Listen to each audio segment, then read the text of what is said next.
Vaksinasi merupakan sebuah peristilahan terhadap sebuah tindakan dengan akar kata vaksin. Vaksin adalah satu bentuk pelumpuhan kepada jenis penyakit yang sebetulnya dia menjadi sebuah bentuk antitesis daripada penyakit yang akan dianggap dilemahkan atau disembuhkan. Dan ingat bahwa vaksin bukan obat penyembuh. Vaksin berjalan tidak bisa instan. Semua orang tahu dulu ada vaksin difteri, vaksin polio, bahkan ada penyakit yang sangat terkenal, yang sangat menimbulkan korban yang banyak, yaitu AIDS. AIDS. AIDS adalah sebuah bentuk penyakit karena pola relasi seksual yang bersifat menyimpang. Selama lebih dari 40 tahun berkembangnya wabah AIDS di mana-mana, di seluruh dunia, sampai hari ini belum ada vaksin yang bisa dipakai. Bagaimana kita bisa memahami vaksin itu menjadi sesuatu yang solutif atau solusi? Sementara kita tahu COVID-19 itu baru berjalan 1,5 tahun atau 2 tahun kurang. Ada pertanyaan serius. Lalu kenapa Indonesia, negeri ini kelihatan begitu emosional? Bahkan kita mendengar pernyataan dari para pejabat-pejabat publiknya, mengharuskanlah, mengancam pidana lah, ingin memberikan denda lah. Padahal kalau mereka sebagai pengelola negara mau membaca dasar undang-undang, membaca dasar-dasar yang berhubungan dengan ketentuan undang-undang kesehatan dan pelayanan kesehatan masyarakat, mereka harusnya malu. Vaksinasi kalaupun memang dilakukan, dia adalah hak, bukan kewajiban, bukan keharusan, apalagi dengan ancaman. Lalu pertanyaannya, kenapa Indonesia mengambil langkah seperti itu? Kalau menurut pendapat saya dan juga hal-hal yang bisa kita lihat sebagai referensi penopang, bahwa karena negeri ini memang telah melakukan langkah dari awalnya saja sudah sembrono. Keberadaan salah satu jenis vaksin yang dibeli dari negeri Cina itu menjadi pertanyaan besar. Ini menjadi catatan yang memalukan buat kita bahwa sebuah negara membeli sesuatu yang masih diragukan daya sembuhnya, daya rehabilitasinya, daya pengobatannya atau daya tahan, daya tangkalnya. Maka dari itu kepada seluruh para pemirsa, untuk vaksinasi ini mari kita tengok sidang Dewan Perserikatan Bangsa-Bangsa pada tahun 1992.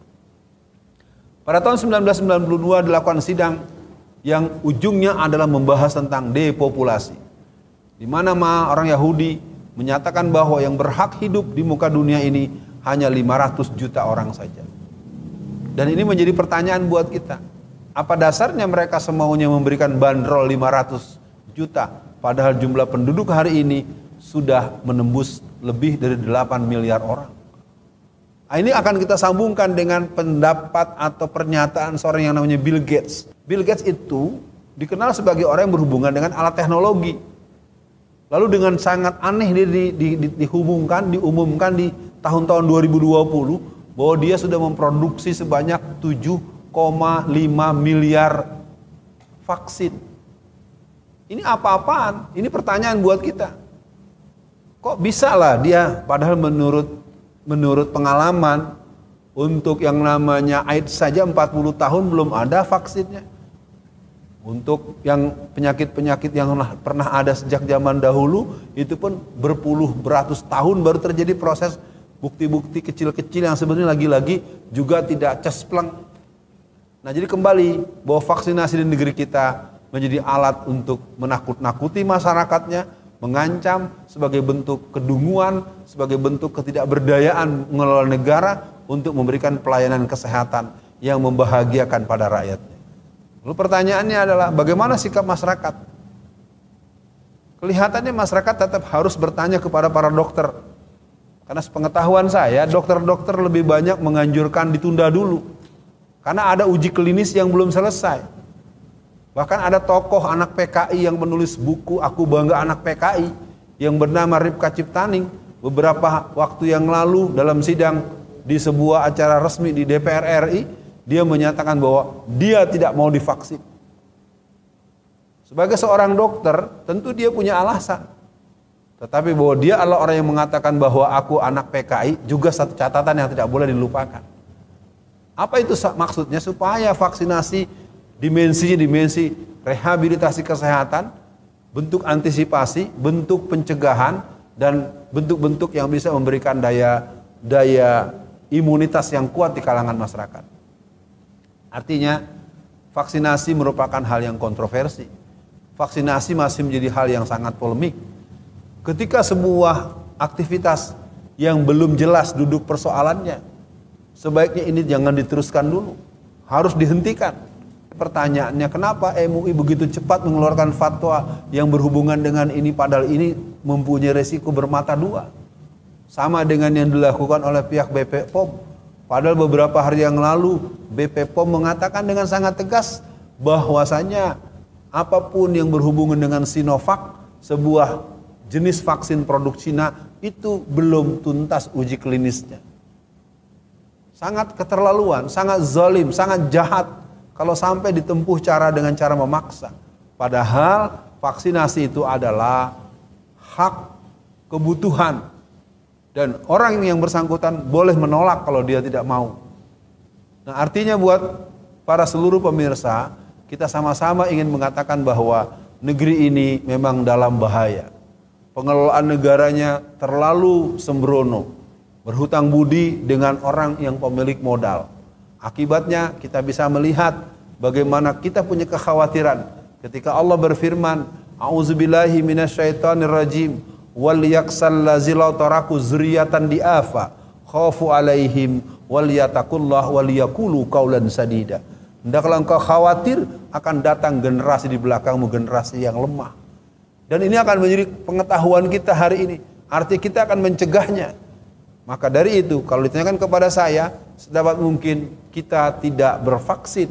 Karena vaksinasi secara sejarahnya selalu hanya dialamatkan kepada orang-orang lemah yang bermultiplier efek. Untuk vaksin COVID-19 masih sangat kontroversial, masih sangat polemik. Maka dari itu, terhadap ini pada pemerintah Republik Indonesia, kalau Anda sayang pada rakyat Anda sendiri, Anda harus bisa meyakinkan dan membuktikan. Jangan bersinetron. Kita masih ingat bagaimana salah satu menteri yang ketakutan untuk divaksin lebih dahulu.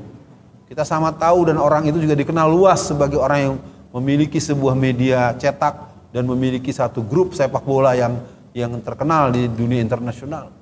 Nah, kali ini mungkin dalam bentuk kesimpulan, vaksinasi merupakan hal yang kontroversi. Vaksinasi yang berhubungan dengan COVID-19 masih belum akurat, masih belum valid. Bahkan kita tahu banyak dokter-dokter bahkan di Tenggarai, Bapak Dokter Terawan mengundurkan diri karena termasuk orang yang menolak untuk menandatangani pembelian vaksin di Cina. Itu saja masih menjadi pertanyaan yang sangat debatable. Pemerintah tidak boleh lalu kemana-mana kemudian ancam sana, ancam sini, tangkap sana, tangkap sini. Karena ini menyangkut nyawa. Apakah mereka rela, mereka tega membuat rakyatnya mati dalam jumlah yang besar karena pola-pola penanganan yang sembrono? Kita bisa belajar dari Tanzania, kita belajar dari Norwegia, kita belajar dari berbagai negara-negara yang dengan tegas-tegas seperti Vietnam, seperti Korea Selatan, dan yang lain-lain. Mereka mengatakan no way.